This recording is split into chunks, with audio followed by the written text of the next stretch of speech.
নমস্কার বন্ধুরা, পূর্ণিমা রান্নাঘরে তোমাদের স্বাগত। আজকের এমন একটা অসাধারণ স্বাদের রেসিপি নিয়ে চলে আসলাম। রেসিপিটা হচ্ছে বটবটি মশলা বা মশলা বটবটি বলতে পারো।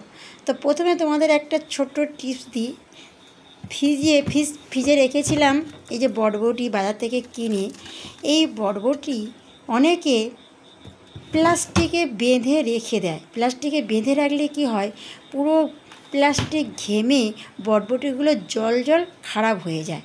এই বর্ষার সময় পচে যায়, বিশেষ করে বর্ষার সময়। তো তোমরা যদি একটা ভালো সুতির কাপড়ে এইভাবে যদি রোল করে বা কাপড়ের মধ্যে বেঁধে ফ্রিজের মধ্যে রাখো, তাহলে দেখবে টাটকা সবুজ থাকবে। তো যাই হোক, এখন রান্নার মাঝে একটা জিনিস দেখিয়ে দিলাম। এখানে বটবটি কেটেছি, একটা বড় সাইজ পেঁয়াজ, একটা বড় সাইজ টমেটো, একটা আলু আর একটা ক্যাপসিকাম। তোমরা ক্যাপসিকাম দিতে পারো, নাও দিতে পারো। আর এবারে কিভাবে একটা ডেকচিতে নিলাম, নিয়ে কীভাবে মশলা দিয়ে মাখাবো সেইটা তোমাদেরকে দেখাবো। সমস্ত কাটা সবজি, বটবটি, আলু, টমেটো, পেঁয়াজ, ক্যাপসিকাম একটা ডেকচিতে নিলাম। এবারে 1 চামচ হলুদের গুঁড়ো, 1 চামচ লঙ্কার গুঁড়ো, 1 চামচ জিরে গুঁড়ো, 1 চামচ ধনে গুঁড়ো, আদা বাটা 1 চামচ, রসুন বাটা 1 চামচ, পরিমাণ মতো নুন, স্বাদ অনুযায়ী নুন। এবারে দেব সর্ষে তেল। এখানে আমি 2 চামচ সর্ষে তেল ব্যবহার করলাম।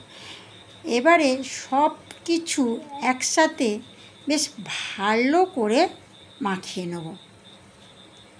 পুরো সবজিটা আর এই মশলাটা এইভাবে ভালো করে তোমরা একটা বড় জায়গাতে নিয়ে ভালো করে মাখিয়ে নিলাম। মাখিয়ে নিয়ে এটা আমি আধ ঘন্টার মতো এইভাবে রেখে দেবো। এবার কড়া গরম হয়ে গেছে, কড়ার মধ্যে তেল দিলাম। তোমরা সাদা তেল বা সর্ষে তেল ব্যবহার করতে পারো। তেলের মধ্যে একটু জিরে ফোড়ন দিলাম, দিয়ে এই যে মাখার সবজিগুলো দিয়ে এইভাবে নাড়াচাড়া করব। প্রথমে একটু বেশ ভালো করে নাড়াচাড়া করে নেব এইটা। আর এখানে আমি জল ব্যবহার করব না, এইভাবে নাড়াচাড়া করে এবারে এটা ঢেকে দেবো। দিয়ে আঁচটা একটু কম করে দেবো। আর এইভাবে মাঝখানে আমি আরও 2বার ঢাকা খুলে নাড়াচাড়া করে নিয়েছি। তো তোমরা দেখছো পুরো সবজির কালারটা পুরো বদলে গেছে। এখানে হয়ে এসছে, আরেকটু হবে, তেল ছাড়বে। তো আমি আরেকটু ঢেকে আরও 2-3 মিনিটের মতো এইভাবে নাড়াচাড়া করে নেব।